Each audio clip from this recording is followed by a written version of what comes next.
Okay, number one at Darmore. This is very early stages here. So the green is going to set in this lower spot here. The field that you see in the distance, we will push towards this mound, create the putting surface. About half of it will be visible and the other half of it will be hidden. The pin will be visible all over. Probably a 150-yard shot from here across all this. So pretty challenging second shot here. All right, here we are at the second hole at Darmore. This is called the DELL, and the reason why it is this shot is totally blind.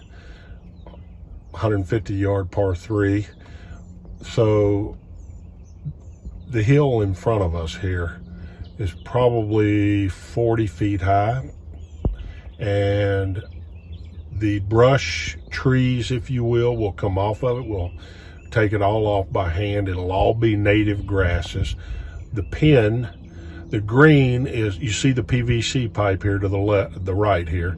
The green is basically to the left of that. The center line of the green will be at the tallest bush here in front of us, will be just to the left edge of that. So probably going to be a 5,000 square foot green, very receptive, but you're not going to see it go in when it does. This is going to be an incredible little hole. We're early stages of it, but I wanted to show you a glimpse of it. All right. This is the green area. So this hole that you see right here in front of us, we will fill in to some degree to create the green. We're actually going to do this with a mini excavator instead of a dozer because we don't want to disturb any of the areas. This is such a natural looking area for the green. And I'm going to pan back here. This is the back side of that hill that you'll be hitting over. This will all go into native until the bottom here, and then there'll be a little fringe short of the green, and then boom, you're green. Third tee is back on this ridge back here, which is an old railway that when they mined this 130 years ago, or 100 years ago, that's how they took it out, by railway.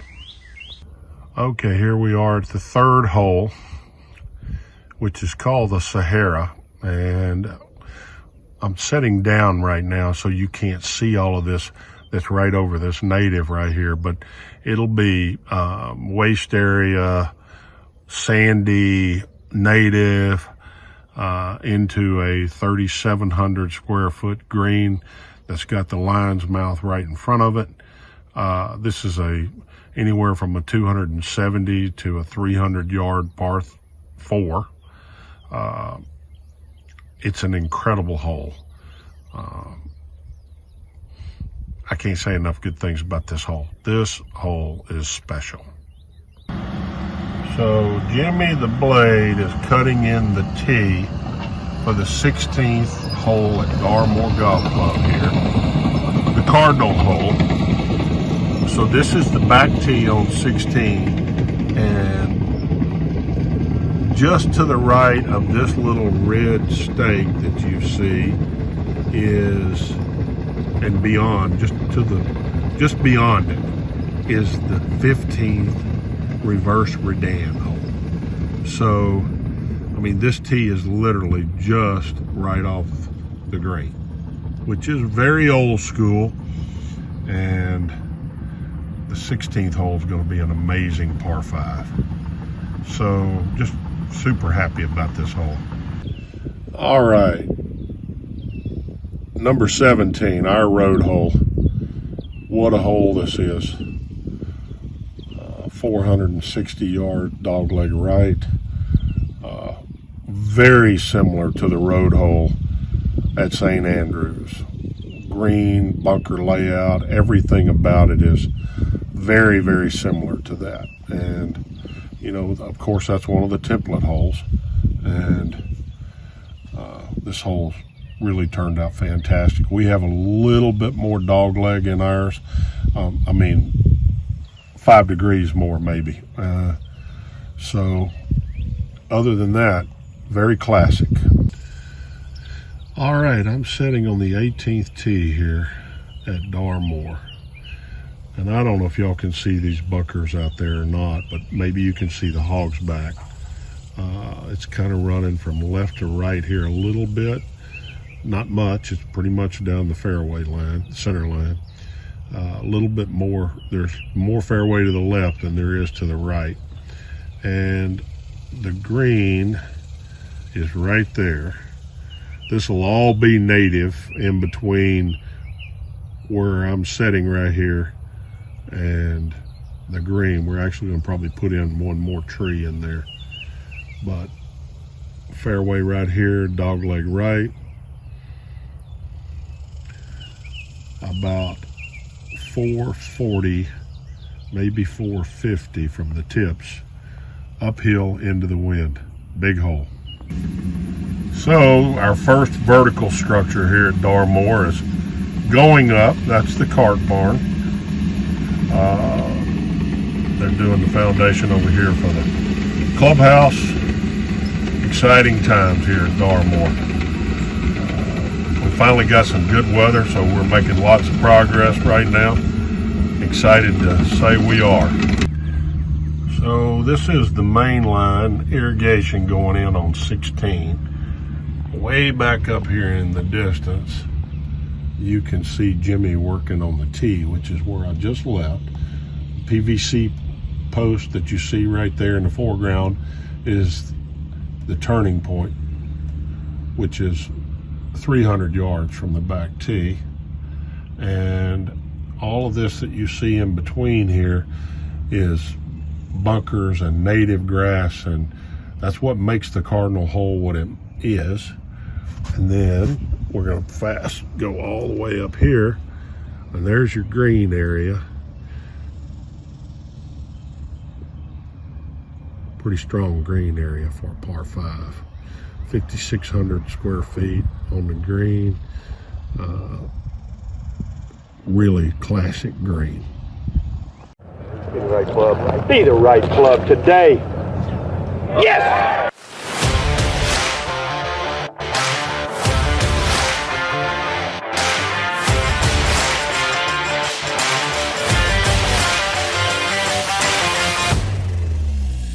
Okay everyone, welcome to episode 11, season 2 of Be the Right Club Today podcast.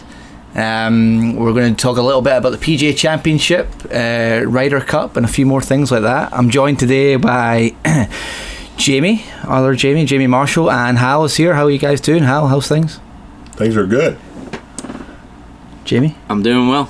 Doing well. Excited to be back on the podcast. It's been a few episodes. When was the last one? With Tim? Yeah, with Tim. Short game. Yeah. I think everyone enjoyed that one. So yeah, it's nice to have you back. Thank you. Sometimes it's nice to get your opinion. Sometimes not so much. Sometimes not so much. But yeah. If y'all can't tell, we have a good time in here. Yeah, we give each other a hard time. So, Hal, what was your thoughts on the PGA last week? Well, I think it was inevitable before one of the LIV players ended up winning one of the majors. We know they're filled with a lot of really good players, and Koepka played great, deserved to win, almost won the Masters. Mm-hmm. It was coming. Yep. Jamie, what do you think about last week? I thought it was obviously a great tournament, exciting finish. Koepka's definitely got his game back. Definitely his body, you can tell his body's feeling good again. And when he's on, it's pretty good. I mean, it's 5th major now. You got one more than Rory now. Mm-hmm. But yeah, I took a lot away from just the mentality he has. Yeah. He's just such a bulldog. He just keeps his head down and does his thing. He's tough to beat when he's on. Yeah, what do you think about his mentality, Hal? Why is he so good in the majors?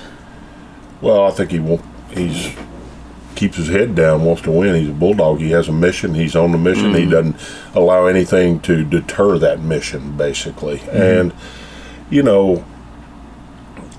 I'm not gonna lie, he rubbed me wrong to begin with. You know, he acted like he didn't care.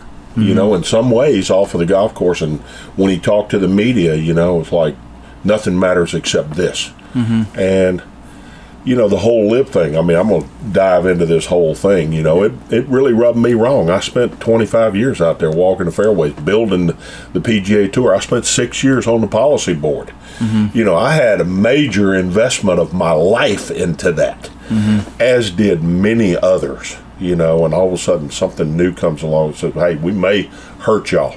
And I was, you know, immediately taken back by that, you know, and anybody that went that direction, you know, rubbed me wrong too, basically. But I tell you, after I've reflected, I mean, one of the things that I really wanted to talk about today is, you know, I turned 65 last month, in case everybody didn't know. And let me tell you what happens. I'm dealing, my dad's 90, my mother's 88, and they're struggling, you know. And y'all both are in your 30s. And let me tell you what matters when you're in 30s. You're building your career. Money matters, because that's what makes everything else happen. And that's pretty true of everybody across the board. But as you begin to age, and certainly 65 is aged, money's not everything. And, you know, there are a lot of other things that are important. And there are a lot of other things that are important even when you're in your 30s, but you don't have time to really focus on that. And, you know, I'm in a stage in my life right now where my parents have become the children, and I'm them. You know, I used to depend on them, and now they depend on us, my sisters and I. And, you know, I'm saying all this out there for parents and kids. You know, what seems like is really important and a must-do, and, you know, I can't tell y'all how many nights my dad and I had conversations before I ever turned pro about it's do or die. You know, you got to fess up right now. Y'all probably had some of these same things with your parents. And, you know, it wasn't really as big a deal as we made it at that time. And I see that now, but I never saw it then. And I guess this is a long way around me saying the players on the LIV are there, and the majors have made their decisions. They're part of it. So we're going to have to figure out how to get along going forward. Yeah. And, you know, so this brings up the whole Ryder Cup thing. You know, Brooks Koepka, does he deserve to be on the Ryder Cup team? Absolutely. He does. And Jamie, let's get you involved in this conversation. The European Tour has been dependent on Americanized players to play for the Ryder Cup because they've been over here playing. So basically, they've dealt with this prior to this. Yeah. In terms of the DP World Tour, historically, the best players from that have gravitated to the PGA Tour, right? Because money, the biggest tournaments are over here. Not everyone. Like, there's some guys like a Nicholas Colsaerts or Thomas Peters have maybe decided they like Europe better, but most of the big guys come over here. So the European Tour or DP World Tour, because I think they have the European side of the Ryder Cup, they've always kind of had that battle. How do we get our biggest players to still have some involvement with the European Tour? And they put in stipulations like you have to have so many appearances to be eligible for the Ryder Cup. So, you know, that the European DP World Tour, they've always been fighting that battle of dealing with other tours taking their players. And now it's kind of the LIV Tour now is the new thing on the scene. But I don't think it's as big an issue for the Europeans as it is the Americans, because there's not that many. Like, a lot of the Europeans that were involved in the Ryder Cup who have went to LIV, they probably wouldn't have qualified for the team anyway. Guys like Westwood, Poulter. I mean, Garcia just qualified for the US Open, so maybe he could still be involved. But it's a kind of a shame to lose that generation involvement for them being captains and stuff like that. But I guess for them, when they made that decision to go to LIV, that was coming. Well, I don't know what y'all think, but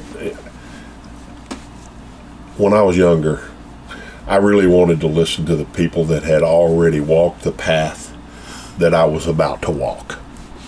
And, you know, I've got young kids. My oldest daughter's 26 years old, so I understand the way the youth think in America right now.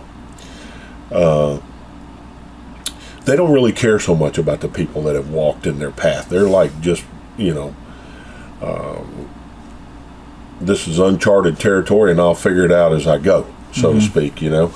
I mean, even the music has changed. I hate to do this, but, you know, back in my day, our music, you could understand the lyrics. Actually, the lyrics actually gave you a message. I mean, you can't understand the lyrics in the music today, you know. And the world is changing, that's my point. And, you know, I guess I could not change and just be mad. And I don't want to be that way, you know. I think embrace change the best we can, you know. I think the tour, I mean, one of the things that I was going to bring up a second ago, and I lost my track here, is for those of you that don't know, the Ryder Cup feels like it's USA versus Europe. And it feels like the tour against European tour. It's not. It's the PGA of America against the PGA, European PGA. And they're comprised of players from their countries that are the best, that they have the best records, which is predominantly PGA Tour players and European players. But doesn't have to be, and obviously LIV has changed that. And I just, you know, even watching the telecast, there is bantering back and forth, knocking LIV or whatever else. And I think we got to get past that a little bit. And I think for golf's sake, we got to figure out how to go forward with the best players, regardless of where they play. Yeah. What do you think? I think some of the players are feeling the way you're feeling too. I think you could see that on some of the PGA coverage with, like, you know, Rory and Koepka after in the parking lot giving a hug to each other, say I'll talk to you later or I'll give you a call later on. Like, I think the players are getting to the point that you were just talking about. It's like, hey, this is what it is. You know, a lot of those guys were friends, you know, and it's just like, yeah. I mean, I know, and I saw a lot of the interviews with Luke Donald and Zach Johnson asking about, you know, are you going to put him on your team? You know, and I guess they're leaving it up to their decision, if I'm correct, the captain's decision to put them on the team or not, because a lot of them won't earn enough points to make the team. Yeah. But now, like Koepka said in his interview, you know, if I go second, first, second in majors, you know, he's like, I'm going to make it tough on Zach. Yeah. But, like, I agree with you. I mean, he's very deserving. I think the Ryder Cup, at least USA perspective, you want to put the best guys you got on your team, and he's one of them. I mean, Well, having been one of those captains, yeah, I think that's really a mistake to put all the onus on Zach. yeah. Because, I mean, he's put in the middle. I mean, Right. he's not getting paid anything to do this. And all of a sudden, you know, he's got to make a decision to either leave somebody out or not leave somebody out like that. Yeah. I mean, it looked like, okay, Zach made that decision, so he personally doesn't like me. Right. And that's not right to do a captain that way. And I think if the PGA of America is listening, don't put him in that situation. I mean, be a man about it and step up and say something, because it's just not fair to put a captain in that situation. No. Yeah. And I think it's time that everybody came together. Let's you know, Augusta is always going to be Augusta. It's always going to be the Masters, and we don't need this conflict going on. As a fan, I mean, I used to be a player. I'm a fan now, and I'm looking at it from a different perspective. I have knowledge. I'm not just a fan. I've been there, and I don't want it to be suppressed with all this stuff around it. I'd rather, okay, we've got a plan. We know what we're doing going forward, and I can get excited about the majors. You know, everybody's going to be there that's supposed to be there. You know, instead of, oh man, there's 10 players over here that really should be there, but they're not. I mean, so how does that make a kid feel? If we don't come together, you know, let's say a 20-year-old kid that's got all kinds of talent, and he's got to make a decision because he can't play in certain tournaments if he goes this direction. I think we got to get together. That's my main message. That's why we're coming to you like we are today. I mean, if y'all care what I think we need to come together. Yeah.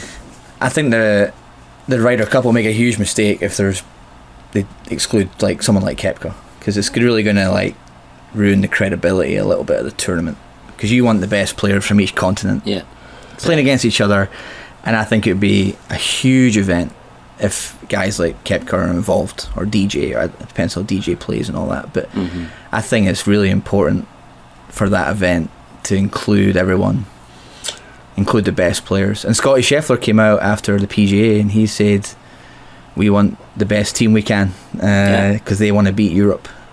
In Europe. That's the goal right now. They haven't since like, it's been a while. Early 90s, right? That's the big talk about the US team, about how good they are, but they haven't yet won over there. So I'm hoping they don't. But Scheffler wants the best team out there, so he's clearly on board of having guys like Koepka. Well, I didn't hear it, but I think Faxon and Brandel Chambly got into it on TV a little bit, back and forth, you know, and Brandel took his usual position. And, you know, I'm not talking against Brandel or for Brandel. I mean, Brandel and I are friends. But I think, you know, Brandel was anti-LIV, and Brad was building the case that we're kind of building right now, that, you know, we got to figure out a way to make this work, because it's not going to change. Right. And I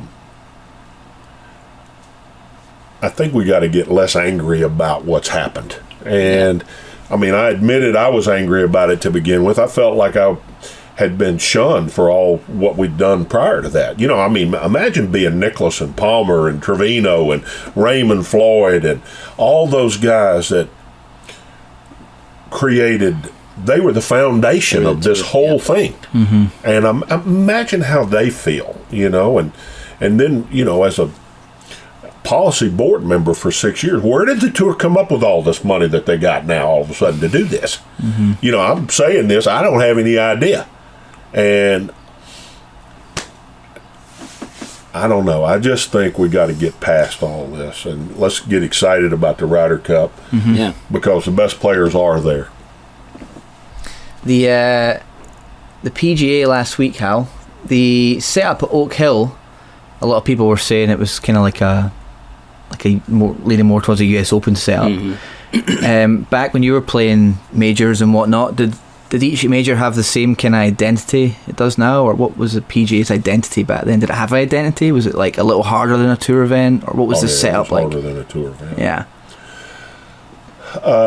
Kerry Haig sets up the PGA all the time. He works for the PGA of America. He does an incredible job. Very savvy guy. Understands the game. You know, there's a lot of people in positions that they need to understand the game at a very deep level, and some of them don't understand it deeply as they need to understand it. Kerry is not one of those people. He really has a really good handle on the game. He knows what's fair and he knows what's unfair.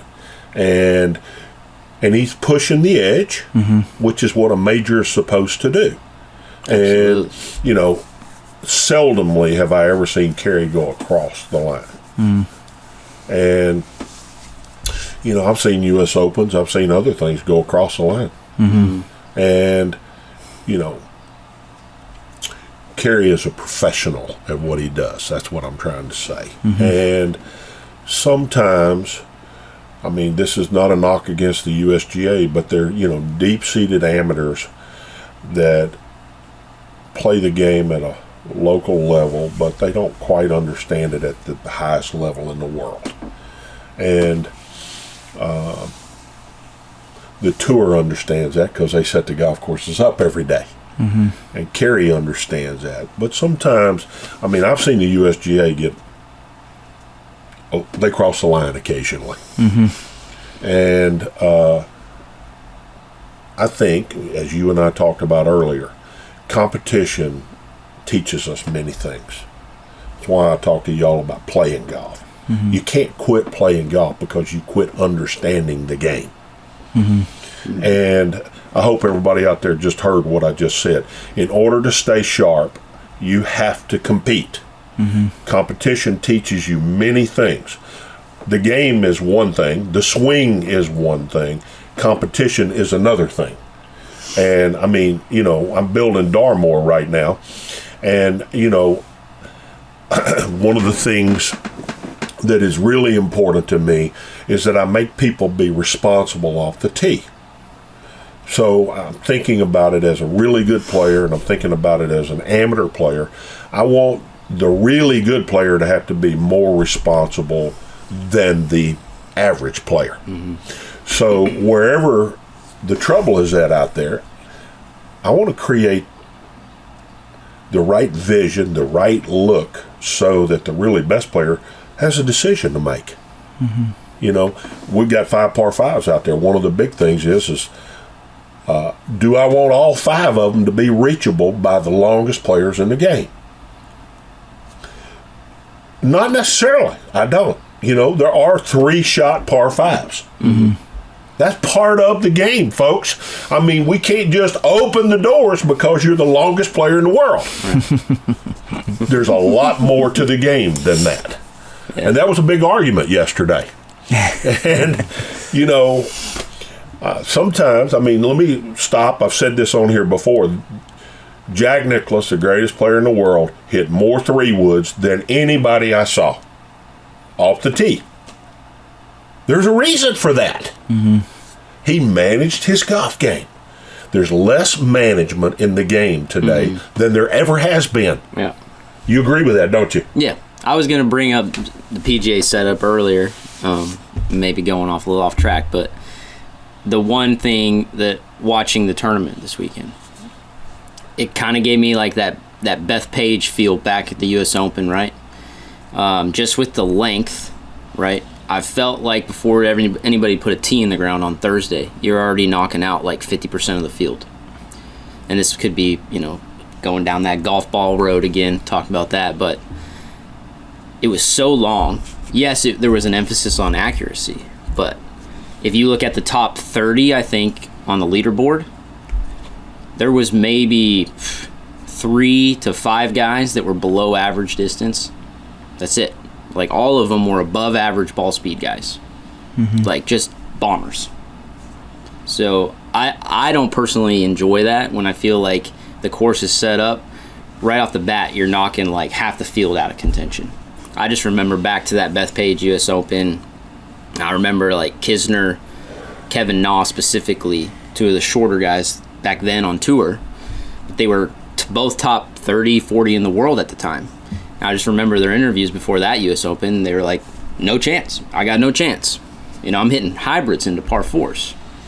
And I got a little bit of that feel this week at Oak Hill. I think the setup was awesome. It looked great. I mean, I just don't like the length, right? But the ball, like, everything's all about bomb it, gouge it, right?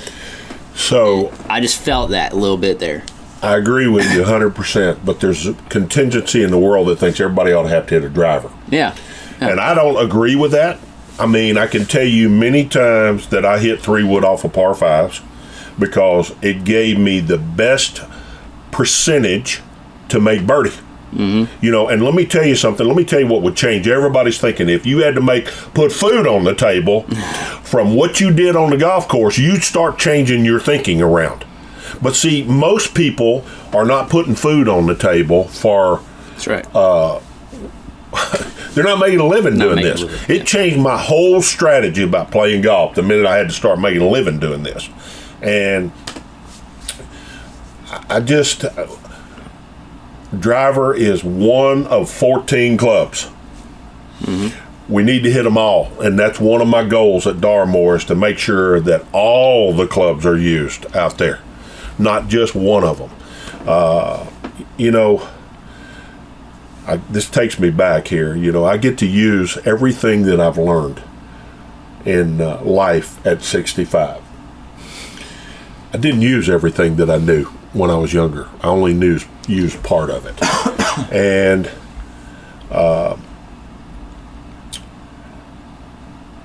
it's really cool. I mean, where I'm at in my life, basically, I know I'm spending, let me see if I can talk about this without getting emotional about it. You know, time is precious with my parents, the people that led me to be the person that I am. And I'm looking at life way different. So how can I have an impact with what I know on the future? With what I know. And I don't know a lot, but I know quite a bit about one thing. Yeah. And, you know, and then I look back at my life, and I was fortunate enough to be able to spend time around Byron Nelson and a little bit of, I mean, I spent more time around Ben Hogan than I did Byron Nelson, but Ben Hogan didn't have nearly the effect on me because he didn't want to that Byron did. And, you know, I was like a sponge. I spent a lot of time with Jackie Burke. And these people were much older than me, and I knew they had already walked the path that I wanted to walk. So please tell me everything you know that you think will benefit me. I don't see anybody asking those kind of questions anymore, people that walk, I'll get there and I'll handle it when I get there. That's the attitude now. Well, let me tell you, for those of you that have that attitude, you'll be better if you take a little advice from somebody that's been there. You will be better. The end product, if you can use what people that have walked before you, if you can use what they know, plus your tenacious attitude of I got it, you'll be a reckoning force.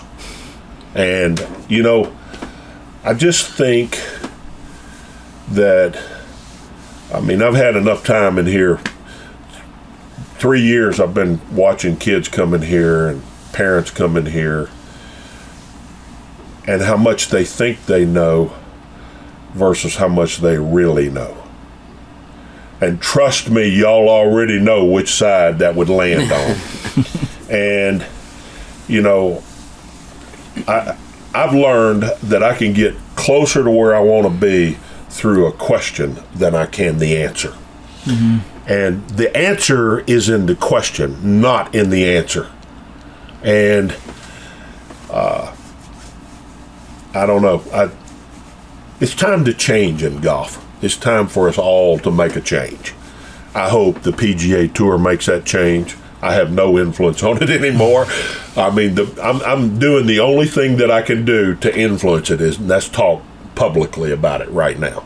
And, you know, I've done all the talking. I'd really like for y'all to come in and talk. So, you know, I love the game. I took from the game. I'm making an investment back into the game. That's what happens in life. You know, y'all are in a part right now where if you can take something from it, you will, because it's what you know, and then you will continue to put back into the game. And let's keep doing that. Yeah, some strong words there, Hal. What do you think is the best? Like, I asked you this earlier, like, because you talked a lot about how you would approach those who lived the life you were wanting to live. Do you think that was everyone back then, or were you just like different to the rest of the kids back then? You know what I'm saying? Yeah, I know exactly what you're saying. I do think I was different, but I mentioned my parents. My parents taught me the values. They taught me the importance of history. You know, history will repeat itself if you don't learn from history. I hope everybody heard what I just said. History will repeat itself if you don't learn from history. My dad put that on me at an early age, and I'm trying. So the only way that I can carve my path is if I learn from those that went in front of me and carve a different path. I can tell you right now, Tiger Woods learned from who went before him. And he carved his own path. You know, Seve, let's go back to Seve. Seve learned from the people that came in front of him. Seve taught the other Spaniards. I don't care what anybody says. I mean, and they valued what Seve had learned. You know, let me tell you, the first time I played with Jack Nicklaus, I mean, he was my idol. I mean, I'm taking in everything he's doing in a U.S. Open. I'm playing with him and Hale Irwin at Marion, and I'm taking in everything they're doing, and I'm not even playing golf. I find I'm 6 over after the first 7 holes. 6 over after the first 7 holes. Intimidated, everything. Ended up shooting 1 under from there in, almost made the cut. Missed the cut by 1. But I just wasn't playing my game. I was trying to learn from them. And, you know, Nicklaus actually said to me, he said, Hal, you just need to calm down and play your game. You're not playing your game. You know how valuable that was, that he actually took the time to tell me, hey, you just settle down and play your game. He was actually leading after 2 rounds. So, you know, it was fun playing with him. David Graham went on and won the golf tournament, but that was a long time ago. That was way before y'all. Y'all weren't even born at that time, I don't think. But anyway, I mean, one of the great rounds he hit 18 fairways and 18 greens. David Graham did to win the tournament. Where was that? Marion. Yeah. Final round. I don't think there were a lot of people that thought that way, but here's what I'm going to say. There were more than there are now. Very few now. There's very few now that... I agree. You look at a guy like John Rahm. That's an example of a guy that's very into history of golf. Yeah. Learned from Seve, Jose Maria. Like, he was walking with Jose Maria at the Masters this year every day. Yeah. Just like picking his brain. You know, what do I do if I'm in this position on this hole, and all this stuff around the greens there. Sergio, but like you said, those Spaniards, they're like really tight knit. But Rahm's a good example of a guy that I think really takes a lot from history, and it makes him better. But yeah, we talk about that all the time, Jamie. Like, kids these days, you know, they think that they know, or they think they might know, and they just kind of do their thing. And, you know, they're really not, I guess it's just a mindset. They don't have that thought ever in their brain to think like, hey, you know, maybe I need to ask this great player that I know what they think about when they play, what, you know, all kinds of things. But I don't see that much anymore. You know, there was a part of me, I wasn't insecure about what I didn't know. You know, I knew I didn't know a lot of things. So it wasn't an insult to me for some great player to say, Hal, you need to get better at this. You know, I need to get better at whatever I need to get better at, you know. And, you know, I think there's a certain amount of insecurity in the world right now that says, you know, I'm going to sweep this under the rug and hope nobody notices. I mean, whatever was under the rug, I wanted to fix it. Yeah.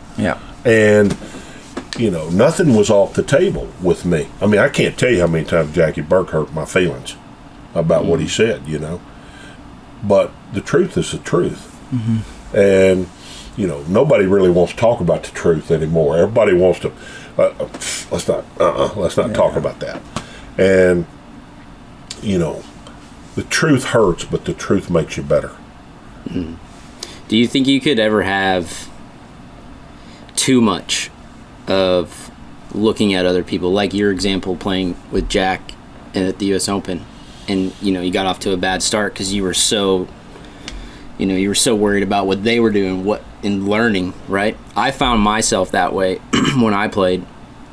I didn't play it on the PGA Tour like you, but, you know, when I was playing PGA Tour Canada and some web.com events, I was very much like that always as a golfer. I like to learn from, like, my peers, see what other people did, but I felt like sometimes I almost did it to a fault, where it actually hurt me because I got out of my bubble, right? And then I couldn't really play my game because I was too concerned about what I was seeing around me. So I got an early lesson, 22 years old, in the biggest arena that you can be put in and I got embarrassed to no end. You learn from that. Yeah. So quickly I reevaluated and said, look, never again will I get caught in this. Practice rounds are for learning. Tournament rounds are for me to showcase what I've got. And, you know, and that goes back to putting food on the table. I mean, it didn't take me long. If I was going to have a career in this, these are the perimeters. These are the rules. These are the things that I have to be aware of weekly. Not only weekly, but daily. And, you know, I lived 25 years that way. You know, I'll give you all some things to think about. I was in a different hotel room every night. I left a light on in the bathroom so that I didn't break a toe going to the bathroom thinking that I was last week's hotel room instead of this week's. I mean, y'all have no idea what living that kind of life is like. I mean, Nick Price broke his toe that way one time. And, you know, it's just, you forget where you're at. You're so involved in what you're trying to do that it's just, it's overwhelming. It takes your life over. And that's why you get focused on one thing and you don't take in all the rest. That was all that was important to me at that time. And boy, did I miss a lot. I could have done it if I would have allowed myself to take all that in, but my dad didn't teach me that way. He taught me to be focused. I mean, that was his biggest word. You're not focused. He would tell me that all the time. You're not focused. Well, no one can be focused 100% of the time. And I'm of the opinion now, nor should they be. Nor should they be. Now, my dad wouldn't believe that. But I think I love my dad and he's the best I could possibly have. I'm a little bit better version of him because I've matured to understand more. I would tell my kids, you don't have to be focused 100% of the time. You should take a vacation every now and then. Yeah. I mean, I didn't take vacations because I had to stay focused. Yeah. I don't know. This makes sense to you? Yeah, absolutely. Yeah. I mean, I think it does for anybody that chased that dream. And, I mean, there's a lot of people listening out there that I think have aspirations of chasing that dream. And I think you need to befriend somebody that walked that road before you and listen to them, because there's a lot to it. And I can promise you, if you're a young man or woman, your parents don't know about that. They know about a lot of other things unless they were a professional golfer. I'll give you an example. Eric Cole. Yep. Both his parents played. I'm pulling for him in a big sort of way because he's got an advantage. I mean, he had both of his parents that played that way. And very seldomly does an offspring come up and be as good as he is. I mean, class act, you know, that's a storyline right there in itself. Yeah. He's a guy that, how old's Eric Cole? Is he like 34? Gotta be 30, mid-30s. Mid-30s? Yeah. He's a guy that grinded a long He's like time. mini tour legend. Yeah. Won tons of times on the mini tours. And to still grind at it for that long into your mid-30s is pretty... I know I couldn't do it. Well, I'll tell you this. I played my best golf after I got into my mid and late 30s. Yeah. Played my smartest golf then. So that's not too late. Yeah. The problem is that so many people make it earlier than that. You think, man, I'm running out of time. Yeah. And anyway. Yeah. It's pretty cool to see him week in, week out PGA Tour now, right? He played well at the PGA. Yeah. Made the cut. Yeah, he did. How about, this is a storyline that's been talked about non-stop, but Michael Block, How about that? the PGA Pro at the championship, and I was saying to guys yesterday that I was playing with, I was like, if you wrote a script for Hollywood about a story about a PGA Pro, perfect, qualifying for the PGA, making the cut, now he's playing with Rory on a Sunday, then he makes a hole-in-one, the movie studios would be like, that's not realistic. it's too far-fetched. But that was amazing, eh? Yeah, well, one of the best parts of it was the excitement that Rory showed. Yeah. You know, one of the best players in the world. And he's actually paying attention to what he's doing. Yeah. Block's doing. And I thought there were storylines within storylines at the PGA this year. Yeah. And it made for exciting TV. I thought it was a really good championship to watch. It really was. Yeah. And that's Michael Block. I think he's playing a couple of PGA Tour events now. So this week. And he's already qualified for next year. I know, that's PGA amazing. too. Yeah, I know. That's so good for him. Yeah. But, that's cool. So Brooks Koepka, five major wins. Mm-hmm. So there are 1, 2, 3, 4, 5 other guys. Can you name them who had 5 majors? A little quiz time on the podcast. 5 other guys I think. are at 5 majors. Yeah. He was all time. Yeah. Nicholas. Sorry, who has 5? 5 5 only. exactly. Yeah, 5. sorry, yeah. Oh, okay. Yeah. I don't know. Sevi, he had 5. Peter Thompson, who I think only won Open. Peter Thompson. Australian legend. J.H. Taylor, Byron Nelson, 5 majors. James Braid. Some hefty company that Koepka's joining in. Yeah. He'll win more. Oh, yeah. Yeah. He will win more. How many do you think he'll get? A couple more? Yes. Yeah. I think so. What's LACC like for him? Is that will that be a similar setup to like an Oak Hill for the US Open this year?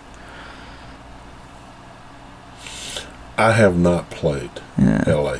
Got so I don't know much about it. I don't know much about it. If Brooks gets one more, he joins Faldo, Mickelson, Trevino at 6. That's pretty cool. Yeah, it's interesting now because for so long Rory was the guy that was kind of the best player of this generation, active. I guess Phil's still active, Tiger's kind of active, but now Koepka's ahead of Rory. I wonder if that'll get Rory just focused amazes again. me how it's like he flips a switch when he shows up at a major. Yeah, Koepka. Yeah. It's unbelievable. So you bring up an interesting point. This could be the best thing that ever happened to Rory. I wonder, yeah. Because this could push him. Mm-hmm.